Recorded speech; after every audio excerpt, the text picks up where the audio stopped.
उपस्थित असलेले आपल्या गणातील तिन्ही उमेदवार, त्याचप्रमाणे समोर उपस्थित असलेले मतदार बंधू भगिनींनो, सर्वप्रथम मला या ठिकाणी बोलण्याची संधी दिली त्याबद्दल मी आपणा सर्वांची आभारी आहे।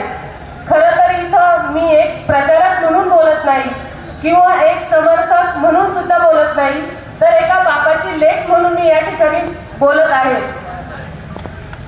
आज ज्या बोटाला धरून मी चालायला शिकले त्या बाबाची लेक म्हणून मी या ठिकाणी बोलत आहे।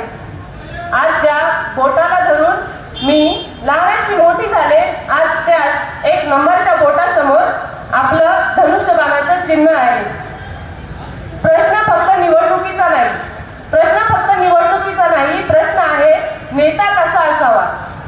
आमचा उमेदवार हळामातीचा शेतकरी आहे, शेती मातीत राबलेला आमचा उमेदवार आहे। हे तिन्ही उमेदवार शेती मातीत राबलेले आहेत।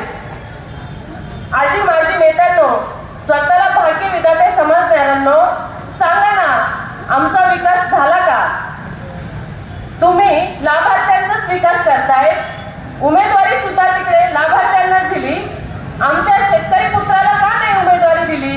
आणि ह्या जर उमेदवारांना उमेदवारी दिली असेल तर आदरणीय निकम साहेब असतील, शरददादा सोनवणे असतील, त्याचप्रमाणे दरेकर साहेब असतील। आपल्या शेतमालाला भाव मिळत नाही, दुधाला भाव मिळत नाही।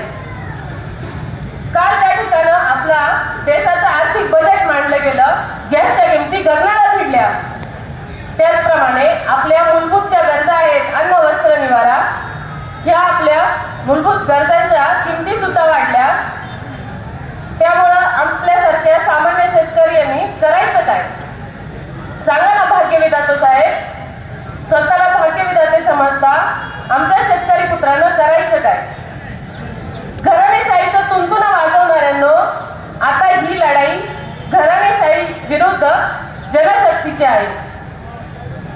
या ठिकाणी अनेक जण येतील, पैसे चालतील, आमिष दाखवतील, परंतु मला तुम्हाला एकच सांगायचंय, शांत आणि शून्य डोक्याने विचार करा आणि आपलं 7 तारखेला घराच्या बाहेर पडा आणि आपलं मतदानाचा बहुमूल्य अधिकार बजवा।